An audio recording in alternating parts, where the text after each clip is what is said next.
Hello, my name is Hasan Elyesa. Together with my teammates Emiliya and Humay, we want to tell you about our project, which is the Octobot, a bio-inspired soft robotic ripper.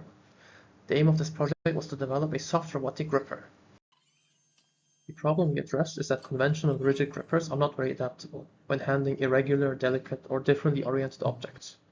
Our goal was to develop a soft, cable-driven robotic gripper that can adapt its shape around different objects and perform controlled grasping.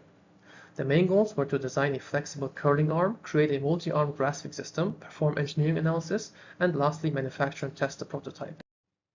Our Octobot was inspired by the logarithmic spiral shape, which is widely observed in nature, such as in octopus arm and even our Koç robot.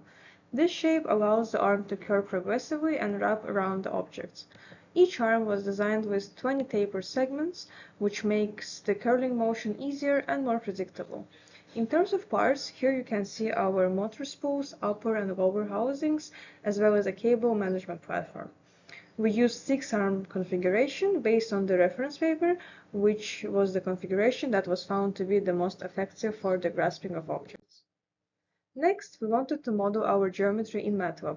We first defined parameters such as the number of segments, base diameter, tip diameter, and angle step. Using the formulas from our reference, we calculated the taper ratio and taper angle. This helped us generate the arm geometry more systematically and see how curling of the arms would look like.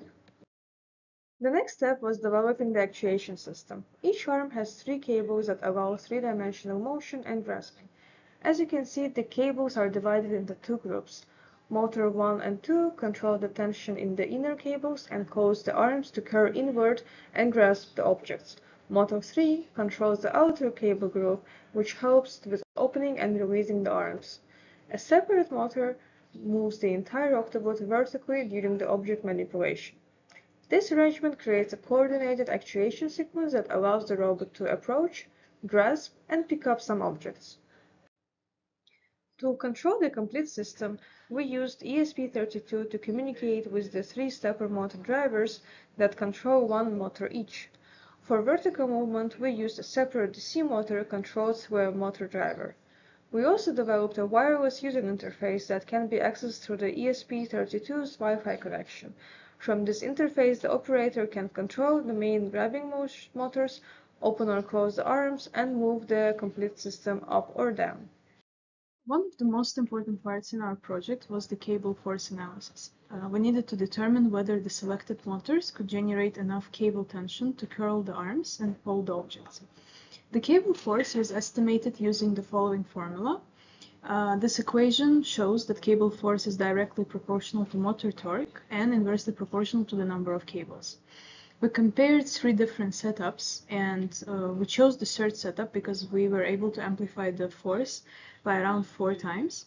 So with this setup, we were using 2 strong NEMA 7019 motors that used 6 cables per motor, and at the end we were able to produce around 17.8 newtons per cable force. So after selecting the actuation setup, we used MATLAB to simulate the curling behavior under different cable forces. The force-based static cases show how the arm shape changes as cable tension increases. As you can see, at low force, the arm remains straight, and as force increases, the arm curls more tightly into a spiral. Regarding materials, the housing and spools were made from ABS, since it's more rigid. And because arms need to undergo repeated deformations, we used elastic TPU95A, which is more flexible. To validate, we performed an ANSYS structural analysis. The boundary conditions were that the arm base was fixed and the pulling force was applied near the tip.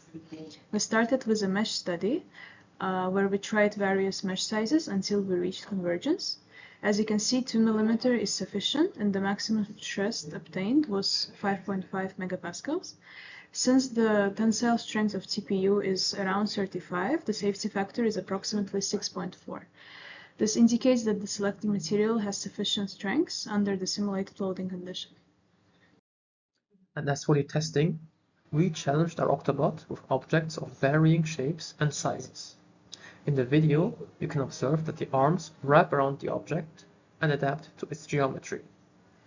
The grasp is achieved through cable movement and distributed contact.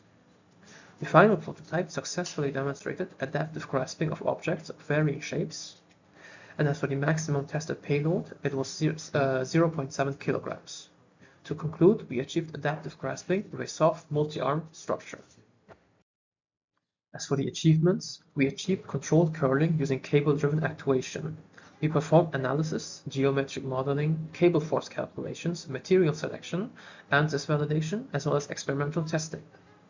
This project can be improved in the future, for example by reducing the amount of motors and integrating current-based feedback for grasping force. Making it less manual is also a possible improvement for the future.